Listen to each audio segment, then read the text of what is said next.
नमस्कार विद्यार्थी मित्रांनो, एक इम्पॉर्टंट एक्झाम आपली ग्रामीण बँकेची जी उद्या म्हणजेच 6 डिसेंबर आणि पुन्हा 7 डिसेंबरला शेड्यूल आहे. ज्यासाठी आपल्याला लास्ट मिनिट टिप जे लॉजिकल रिझनिंगच्या संबंधी बघायचे आहेत या व्हिडिओच्या माध्यमातून.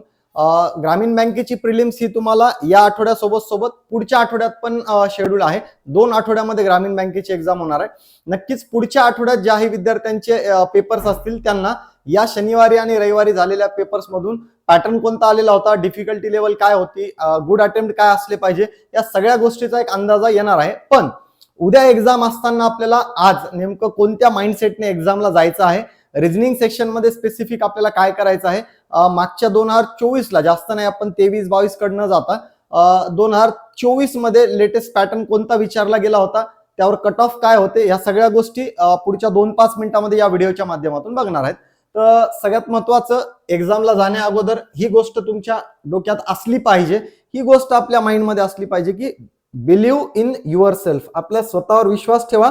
आपली तयारी प्रॉपर झालेली आहे. एक्झाम मध्ये आपण बिलकुल जी तयारी केलेली आहे ती जशाला तशी जरी आपण अप्लाय केली तर आपल्याला बऱ्यापैकी मार्क्स मिळणार आहेत आणि आपले कट ऑफ पण क्लिअर होणार आहेत. पुढे आपल्याला येत असताना पॅटर्नच्या बाबतीत जे म्हणलेलं होतं मी की मागच्या वर्षी जी 18 ऑगस्ट 2024 ला ग्रामीण बँकेची प्रिलिम्स झालेली होती, त्यामध्ये लॉजिकल रिझनिंगच्या सेक्शन मध्ये कोणत्या टॉपिक्सवर किंवा कोणत्या टाईपवर क्वेश्चन विचारले गेले होते तो पॅटर्न एकदा आपण बघून घेऊ. बघा, टिपिकली जो IBPS चा पॅटर्न असतो त्याचप्रमाणे हा पॅटर्न आहे. फक्त ग्रामीण बँकेला आपल्याला RRB ला रिझनिंग सेक्शन किंवा क्वांट सेक्शनला 40 क्वेश्चन विचारले जातात. बाकी आपल्याला 35 क्वेश्चन्सचा पॅटर्न आहे. तर इथं 5 क्वेश्चन एक्स्ट्रा विचारण्याचा स्कोप असल्यामुळे ऑलमोस्ट सगळे टॉपिक याच्यामध्ये कव्हर होऊन जातात, एक्सेप्ट क्रिटिकल रिझनिंग आणि data sufficiency, even input output. हे टॉपिक सोडले तर बाकी सगळ्याच टॉपिक्सच्या टाइप्स यामध्ये कव्हर केलेल्या असतात. जसं की 2024 मध्ये हा प्रिलिम्सचा पॅटर्न होता, ज्यामध्ये मंडे टू संडे म्हणजेच डे बेस पझल विचारली गेली होती. सर्क्युलर सिटिंग अरेंजमेंट ज्यावर 7 क्वेश्चन्स विचारले गेले होते. त्यानंतर बॉक्स बेस, जी की ग्रामीण बँकेची काय म्हणू आपण फेवरेट टाईप आहे. बॉक्स बेस आपल्याला 8 बॉक्स, 9 बॉक्स, 11 बॉक्स पर्यंत ग्रामीण बँकेच्या एक्झाम मध्ये प्रिलिम्सला क्वेश्चन विचारले गेलेले आहेत. इनइक्वॅलिटी, सीलॉग, ब्लड रिलेशन हे ऑलमोस्ट 4 मार्क्स साठी आपल्याला, ते पण पुढे डायरेक्शन सेन्स पण 4 मार्क्स साठी. हे आपल्याला सगळेच टॉपिक एक 4-4च्या सेट मध्ये, ज्याला ग्रामीण बँकेचा क्लरिकल आणि त्यातही प्री एक्झाम, हे आपल्याला बिलकुल 1 ते 1.5 मिनिटांमध्ये 4 मार्क घेण्यासारखे क्वेश्चन यामध्ये आपल्याला मिळणार आहेत. अल्फाबेटिकल सिरीज जी आपल्याला सिक्वेन्स असेल, ज्यामध्ये प्रिसिडेड बाय, फॉलोड बाय या कन्सेप्टवरचे जे क्वेश्चन विचारले जातात त्या टाईपचे क्वेश्चन आपल्याला याच्यामध्ये, आणि मिसलेनियस मध्ये आपल्याला पेअर फॉर्मेशन असेल, मिनिंगफुल वर्ड असेल किंवा एखादा वर्ड दिला त्याच्यात वॉवेल नेक्स्ट, कॉन्सोनंट प्रिव्हियस या टाईपचे सिंगल मार्कचे क्वेश्चन आहेत ते आपल्याला विचारले गेले होते. अशा पद्धतीचा हा 40 मार्कचा रिझनिंगचा पॅटर्न लास्ट इयरला होता. या वर्षी काय असेल वगैरे ह्या पण गोष्टी आपल्याला बघायच्यात. एक्सपेक्टेड पॅटर्न काय असू शकतो. पण ग्रामीण बँकेचा 2023 आणि 24चा वेगवेगळ्या राज्यामध्ये कोणता कट ऑफ होता, महाराष्ट्र सोडून बाकीच्या राज्यांच्या बाबतीत आपण कट ऑफचा का विचार करतोय, कारण की मागच्या 2-3 वर्षापासून महाराष्ट्र सोडून गुजरात, कर्नाटका, मध्य प्रदेश, राजस्थान या ठिकाणी फॉर्म अप्लाय करणारे विद्यार्थी जास्त झालेले आहेत. त्याचं रिझन हे सिंपल आहे. ग्रामीण बँकेसाठी येणाऱ्या कमी जागा, ज्याच्यामध्ये 100 जागा येतात महाराष्ट्रामध्ये, ते पण एकच बँक आहे महाराष्ट्र ग्रामीण बँक आफ्टर मर्जर. त्यामुळे वेगवेगळ्या राज्यात ग्रामीण बँकेमध्ये असलेल्या ऑपॉर्च्युनिटीसाठी पण विद्यार्थी ट्राय करतात, जिथे म्हणजे वॅकन्सी जास्त आहेत किंवा कट ऑफ कमी लागतोय. या सगळ्या ठिकाणीच विद्यार्थी ट्राय करतात की आपल्याला यावर्षी कोणत्याही माध्यमातून जॉब मिळाला पाहिजे. त्या पद्धतीने आपल्याला काही गोष्टी कट ऑफच्या बाबतीत लक्षात ठेवायच्या आहेत. वर्ष 2023 मध्ये महाराष्ट्रासाठी 71.25 हा कट ऑफ, हे सगळेच्या सगळे जनरल कॅटेगरी किंवा आपण म्हणू त्यामध्ये ओबीसी कॅटेगरीचे कट ऑफ यामध्ये कन्सिडर केलेले आहेत. तर महाराष्ट्रासाठी 71.25, मध्य प्रदेशसाठी 72.50 हे आउट ऑफ 80 पैकी हे क्वांट आणि रिझनिंग मध्ये कट ऑफ लागलेले आहेत. पुन्हा गुजरातसाठी 74.25 कमी कट ऑफ होता इथं आपल्याला जर बघितलं तर कर्नाटका स्टेटचा, ज्यामध्ये 60चा कट ऑफ होता 80 पैकी, आणि राजस्थानसाठी 75.25 असा कट ऑफ होता. तर हे सगळे जर कट ऑफ विचार केले तर यापैकी कर्नाटकामध्ये सगळ्यात कमी कट ऑफ आहे. आणि लास्ट इयर मध्ये जर बघितलं 24-25 ची जी रिक्रुटमेंट होती त्यामध्ये ग्रामीण बँकेमध्ये बऱ्यापैकी विद्यार्थी हे कर्नाटका स्टेटमध्ये सिलेक्ट झालेले होते. त्यामुळे कट ऑफचा विचार करून पण भरपूर जणांनी यावर्षी फॉर्म अप्लाय केलेले आहेत वेगवेगळ्या राज्यांसाठी. पुन्हा इकडं वर्ष 2024 मध्ये जर बघितलं आपण तर प्रिलिम्सचे कट ऑफ काय होते. महाराष्ट्रासाठी पुन्हा जवळपास 23 ला 71 25 आणि 24 ला 72 50 हे 80 पैकी एवढा कट ऑफ आहे. तर बिलकुल क्वांट रिझनिंगची आपली आपण म्हणू 100% अॅक्युरेसी असणं गरजेचं आहे. बघू पुढे आपण त्यावर पॅटर्न कुठला येईल किंवा काय क्वेश्चन येतील त्यावर डिपेंड सगळ्या गोष्टी आहेत. एमपी मध्ये जर बघितला तर 70चा कट ऑफ आहे. गुजरातचा मागच्या इयर पेक्षा म्हणजे 23 पेक्षा 24 मध्ये 74 25 वरून 67 वर कट ऑफ आलेला होता. त्यामुळे महाराष्ट्रामधून खूप कमी विद्यार्थ्याचे प्रिलिम्स क्लिअर झाले होते ग्रामीण बँकेच्या क्लर्कमध्ये. आणि जे गुजरातमध्ये किंवा इव्हन इकडे कर्नाटकामध्ये अप्लाय केलेले विद्यार्थी होते त्यांना कट ऑफ कमी लागल्या कारणाने आणि जागा जास्त असल्या कारणाने तिकडचा प्रिलिम्सही क्लिअर झाला आणि जॉब पण त्या राज्यामध्ये त्यांना ग्रामीण बँकेत मिळालेला होता. गुजरात 67, कर्नाटका 68.75 आणि राजस्थानमध्ये 70.50 या पद्धतीचे हे मागच्या 2 वर्षाचे 23 आणि 24चे ग्रामीण बँकेच्या क्लरिकलचे हे प्रिलिम्सचे कट ऑफ होते. पुढे येत असताना पॅटर्न एक्सपेक्टेड पॅटर्न वर्ष 2025 ला लॉजिकल रिझनिंगचा कोणता असणार आहे. तर सरळ सरळ समजून घ्यायचंय आपण. मी इथं काही टॉपिक्सचे नावं लिहितो. डेटा सफिशियन्सी, इनपुट आउटपुट आणि क्रिटिकल रिझनिंग हे सोडून सगळ्याच टॉपिकच्या ऑलमोस्ट सगळ्या टाईपला बघा 4 शिफ्ट मध्ये जर पेपर असतील जे की ग्रामीण बँकेचे असतात तर त्या पेपरमध्ये तुम्हाला सगळ्याच टॉपिकवर रिझनिंगच्या क्वेश्चन येणार आहेत. इव्हन 40 क्वेश्चन्सचा पॅटर्न असल्यामुळे नंबर ऑफ क्वेश्चन्स 40 असल्यामुळे कोडिंग डिकोडिंग जो टॉपिक आहे ज्यामध्ये 5 टाईप प्रिलिम्सच्या विचारल्या जातात 5 टाईप्स त्या टाईप्स पैकी 2 टाईप या एकाच पेपरमध्ये विचारल्या गेलेल्या आहेत. हे मागच्या 2-3 वर्षाच्या पॅटर्न मध्ये आहे. तर ते 10 मार्क डिरेक्टली कोडिंग डिकोडिंग मधूनच आपल्याला मिळू शकतात. त्यामुळे कोडिंग डिकोडिंगच्या ज्या 5 टाईप मी म्हणतोय ज्यामध्ये word to word Chinese coding आहे. त्यानंतर वाटल्यास इथं मी नावं लिहून टाकतो. वर्ड टू वर्ड जी म्हणतो आपण चायनीज कोडिंग ती आहे. कंडिशनल कोडिंग वर क्वेश्चन विचारले गेलेले आहेत. त्यानंतर आपल्याला सिक्वेन्स बेस्ड जे अल्फा न्यूमरिक आहे ज्यामध्ये प्रिसिडेड फॉलोडचे क्वेश्चन विचारले जातात. नंबर रिअरेंजमेंट आणि अल्फाबेट रिअरेंजमेंट पैकी पण आपल्याला क्वेश्चन ग्रामीण बँकेच्या एक्झाम मध्ये बघितले गेलेले आहेत 23 24 किंवा 22च्या पण पॅटर्न मध्ये. तर कोडिंगच्या या टॉपिक पैकी ज्या 5 टाईप आहेत एक्सपेक्ट करा की आपल्याला 40 पैकी 2 टाईप्स मग ते 5-5 किंवा 4-4 या पद्धतीने आपल्याला 8 किंवा 10 मार्काला एक्झाम मध्ये भेटणार आहेत. त्यानंतर बिलकुल मिसलेनियस पैकी सिलॉग टॉपिक आपल्याला 4-1 मार्कसाठी, इनइक्वॅलिटी टॉपिक 4 मार्कसाठी, त्यानंतर आपण म्हणू ब्लड रिलेशन सारखा टॉपिक 3-1 मार्कसाठी, डिस्टन्स डिरेक्शन सारखा टॉपिक आपण 3-1 मार्कसाठी. त्यानंतर आपण म्हणू यामध्ये सिटिंग पझलचा पार्ट पुढे आहे. तर सिटिंग आणि पझल साठी जर बघितलं तर सिटिंग अरेंजमेंट पझल पैकी यामध्ये टाईप वाईज जर सांगायचं झालं तर बॉक्स बेस्ड सिटिंग बऱ्यापैकी सगळ्याच ग्रामीण बँकेच्या प्रिलिम्स मध्ये विचारल्या गेल्या. मंथ डेटची टाईप आपल्याला बऱ्यापैकी विचारली गेलेली आहे की 4 मंथ दिले 2 डेट दिलेले आहेत. काही पर्सन बॉर्न होतात त्यांच्या रिलेटेड इन्फॉर्मेशन आहे. Monday to Sunday means day based question आहेत.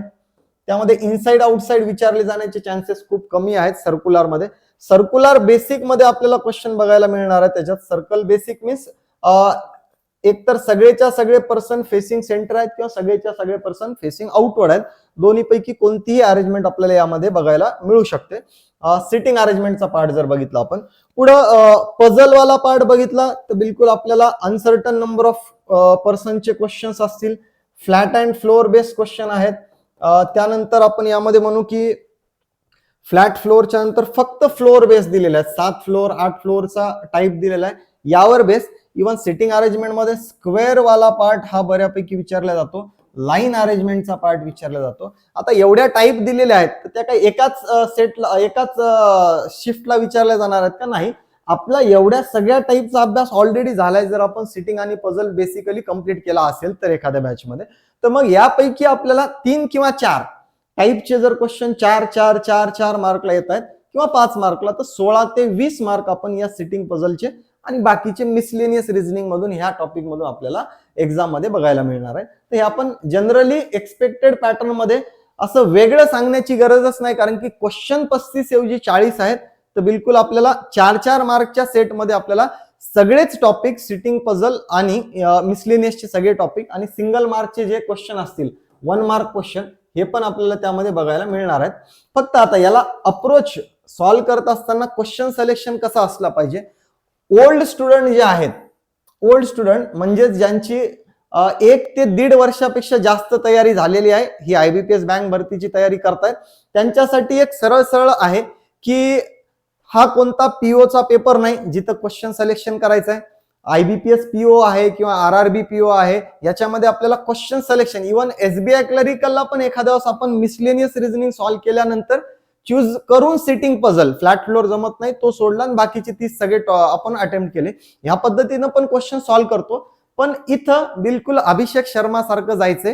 हे T20 आहे, पहिल्या बॉल पासून आपल्याला चालू द्यायचंय. जसं अभिषेक शर्मा 1 मार्क म्हणजेच 1 रन हा पार्ट पळून घेण्यापेक्षा 4 किंवा 6 याच भाषेत बोलतो, तसं आपल्याला सिंगल मार्कचे 2 किंवा 3 क्वेश्चन बिलकुल इग्नोर करायचे आणि 4-6 मध्येच डील करायचंय. म्हणजेच येणारा पहिला क्वेश्चन सिटिंग पझल असू द्या, काहीही असू द्या, तुमची एवढी प्रॅक्टिस झालेली आहे, ते विश्वास ठेवा स्वतःवर की आपल्याला हे सगळे डुएबल क्वेश्चन या क्लरिकल मध्ये मिळणार आहेत. तो पॅटर्न तेवढा इझी आपल्याला येणार असल्यामुळे आपल्याला बिंदास याच्यात विचार न करता क्वेश्चन सिलेक्शन मध्ये वेळ न घालता, कारण की वेळ 25 मिनिटाचा आहे रिझनिंगला आणि क्वेश्चन 40 सॉल्व्ह करायचे, प्रॅक्टिस झालेली आहे, त्यामुळे आपल्याला क्वेश्चन सिलेक्ट करत बसण्याची गरज नाही. पण हे मी पुन्हा सांगतोय, हे कोणासाठी, ज्याही विद्यार्थ्यांच्या मागच्या 1-1.5 वर्षापासून कंटिन्यू प्रिलिम्स निघतायत, कंटिन्यू आपण मॉक टेस्ट देतोय, अनालिसिस करतोय, कंटिन्यू प्रॅक्टिस मध्ये आहे आपण. इच अँड एव्हरी टॉपिक मध्ये आमच्या कन्सेप्ट क्लिअर आहेत. सिलॉग मध्ये आउट ऑफ मार्क मिळत आहेत. इनइक्वॅलिटी मध्ये कुठं आयदर ऑर किंवा एखादी केस आमची कितीही फास्ट सॉल्व्ह केली तर चुकत नाही. अशा केसमध्ये आपण बिंदास या पद्धतीनं 20-20 मॅच असल्यासारखं चालू द्यायचं टिल 40 पर्यंत. आणि 40 पैकी 40 शक्य आहे, हो ते 40 पैकी ते 37 पर्यंत पोहोचून पुढचे 3 1-1 मार्कचे पण सॉल्व्ह करणं पॉसिबल आहे 25 मिनिट्स मध्ये. तर हा पार्ट आपण ओल्ड स्टुडंटसाठी. पण जे नवीन विद्यार्थी आहेत, जे फर्स्ट अटेम्प्ट करतायत किंवा ग्रामीण बँकेचा PO आत्ताच दिलाय, कट ऑफ क्लिअर नव्हता झाला आणि क्लरिकलला जातोय, तर फक्त याच्यामध्ये 2च पद्धतीनं आपल्याला क्वेश्चन सिलेक्शन करायचंय. आपल्याला पहिल्यांदा सॉल्व्ह करत असताना मिसलेनियस रिझनिंग पैकी त्यापैकी कोडिंग डिकोडिंगचा पार्ट असेल, इनइक्वॅलिटी असेल, डिस्टन्स अँड डिरेक्शन असेल, ब्लड रिलेशन नाही यामध्ये, त्यानंतर सिलॉगचा पार्ट असेल. ह्या टाईपवर डिपेंड किंवा या टॉपिकवर डिपेंड क्वेश्चन दिसतायत, तर ते अगोदर सॉल्व्ह करायचे.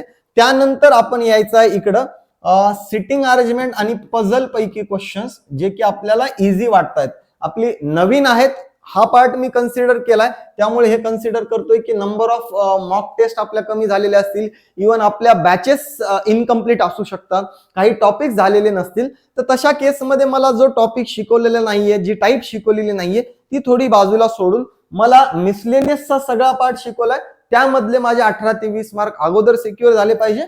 आणि नंतर सिटिंग पझल पैकी मला सर्कल जमतंय, स्क्वेअर जमतंय, लाईन अरेंजमेंट जमते, तो पार्ट आधी सॉल्व्ह करायचा आहे. आणि सगळ्यात शेवटी आपण 1 मार्कचे क्वेश्चन घ्यायचे. नाहीतर नवीन विद्यार्थी काय करतायत, ग्रामीण बँकेच्या केसमध्ये पहिलाच क्वेश्चन देतात पेअर ऑफ लेटरचा आणि तो सॉल्व्ह करत बसतात, तिथंच 2-1 मिनिटं जातात 1 मार्कसाठी, आणि तो बरोबर येईल का चूक हे पण आपल्याला एखाद्या क्लॅरिटी नसते. त्यामुळे पहिल्यांदा न घेता तो 1 मार्कचा क्वेश्चन आणि ब्लड रिलेशनचा, जिथं थोडं कन्फ्युजन असू शकते नवीन विद्यार्थ्यांना, हा पार्ट शेवटी ठेवायचा आहे. आणि बाकीचे सांगितल्या पद्धतीनं हे क्वेश्चन सिलेक्ट करून आपण त्या पद्धतीनं फास्ट सॉल्व्ह करायचे, ज्यामध्ये आपली अॅक्युरसी पण असली पाहिजे. नवीन विद्यार्थ्यांनी 40 पैकी 40 साठी जरी नाही गेले, 35 पर्यंतही अॅक्युरेट अटेम्प्ट असेल आपला, 33-35 पर्यंत, तरी सफिशियंट आहे. त्या पद्धतीनं आपल्याला स्वतःला सांगायचे की माझं पूर्ण सिलेबस नाही झालाय, माझी पूर्ण प्रॅक्टिस नाही झालेली आहे, तर मी आता 25 मिनिटात 40 नाही घेणार, मला सध्या जेवढे येत आहेत त्यापैकी मी पहिले क्वेश्चन पूर्ण सॉल्व्ह करेल आणि जेवढी स्पीड आणि अॅक्युरसी मेंटेन करता येईल त्या पद्धतीने क्वेश्चन सिलेक्ट करणार आहे. ते क्वेश्चन सिलेक्शन वाला पार्ट आपण लक्षात घ्यायचा आहे. पुढे येत असताना शेवटी आपण 2 महत्वाच्या गोष्टी लक्षात ठेवायच्या. Be on or before time का बरं सांगतोय, आता लास्ट जी RRB PO ची एक्झाम झालेली होती, तिथं भरपूर विद्यार्थ्यांनी ज्यांनी आउट ऑफ स्टेट राजस्थानमध्ये फॉर्म भरलेला होता, संध्याकाळी 4 वाजता शिर्डीहून आमची ट्रॅव्हल्स आहे, जी सकाळी 11ला पोहोचणार होती, 12ची रिपोर्टिंग होती, पण एखाद्या तासाचा वेळ लागून ट्रॅव्हल्स त्या शहरात 12 वाजता पोहोचली, पेपरची रिपोर्टिंग पण 12 वाजताची आहे. त्या गोंधळामध्ये आंघोळ न करता आहे तसं ऍडमिट कार्ड बॅग मधून काढलं आणि त्या पळापळीत आम्ही एक्झाम मध्ये गेलो. त्यामुळे झालंय असं की अटेम्प्ट कुठंतरी 80 पैकी 27, 28, 30 असेही काही विद्यार्थ्यांचे झालेत ज्यांनी successfully IBPS clerical, SBI clerical यांचा प्री क्लिअर केला होता, पण तो महाराष्ट्रातून होता म्हणून इथल्या इथे काही गडबड नव्हती झाली. मग हे सगळ्यात महत्वाची गोष्ट लक्षात ठेवायची, तुम्ही कुठल्याही सेंटरला आहेत, इव्हन तुम्ही आउट ऑफ महाराष्ट्र जर सेंटर दिलेले आहेत किंवा फॉर्म अप्लाय केलेले आहेत, तर पहिल्यांदा आपण एक दिवस अगोदर जाऊन थांबलेले असाल तर खूप चांगली गोष्ट आहे. नाही तर कमीत कमी एखादा तास अगोदर आपल्याला नवीन शहरामध्ये पोहोचायचंय, तर त्याच पद्धतीने आपण 1 तास अगोदर त्या सेंटरला जाऊन बसलं तर खूप चांगली गोष्ट असेल. सेकंड थिंग, ज्याच्यामुळे आपल्या अटेम्प्टवर परिणाम होणार नाही, माइंड डिस्टर्ब होणार नाही, आपण शांततेत जाऊन तो एक्झाम मधला पेपर सॉल्व्ह करू शकतो. सेकंड थिंग म्हणजे डॉक्युमेंट्स. आपण एवढ्या लांब अदर स्टेटमध्ये गेलो, माझं आधार कार्ड ओरिजिनल महाराष्ट्रात राहिलं रूमवर, काहीच नाही, फिरून यायचं ते राज्यात जिथं जिथं जाऊ शकतो, संध्याकाळी ट्रॅव्हल्स मध्ये बसून वापस घरी निघायचं. काहीच करू शकत नाही त्या केसमध्ये, कारण की बाकीचे डॉक्युमेंट तुम्ही नेले नसतील तर तुम्हाला एंट्री देणारच नाहीयेत.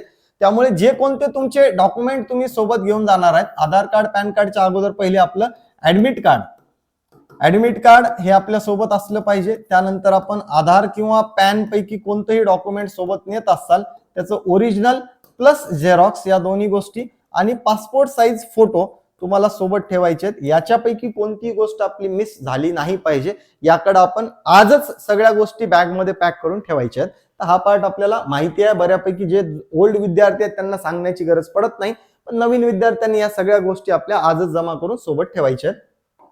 पुढे येत असताना do your best, forget the rest. बाकी आपल्याला तिथे गेल्यानंतर ज्या गोष्टी आपण बेस्ट करू शकतो त्या 25 मिनिटात, क्वांटला 20 मिनिटात, त्याच पद्धतीने आपण करणार आहेत. बाकी इकडच्या तिकडच्या कुठल्याही गोष्टीकडे लक्ष न देता आपली सेकंड शिफ्ट आहे, थर्ड शिफ्ट आहे, फोर्थ शिफ्ट आहे, कोणत्याही शिफ्टला अगोदरच्या शिफ्टला काय आलं होतं, त्यांचे अटेम्प्ट जास्त होते का कमी होते, याकडे लक्ष न देता त्या पेपर पॅटर्न मध्ये आपण ज्या कॉम्प्युटर स्क्रीन पुढे बसलेला आहे, जो पॅटर्न आलेला आहे त्यामध्ये आपलं 100% द्यायचं आहे, आपलं बेस्ट द्यायचं, एवढं लक्षात ठेवायचं आहे. आणि तुमच्या सगळ्यांसाठीच सोपी एक्झाम आहे. सगळ्यांनाच या ग्रामीण बँकेच्या क्लरिकलच्या प्रिलिम्ससाठी खूप खूप शुभेच्छा. तुमचा पेपर हा सोपा असणार आहे, त्याच्यामुळे टेन्शन घ्यायची गरज नाही. सगळ्यांना ऑल दी बेस्ट.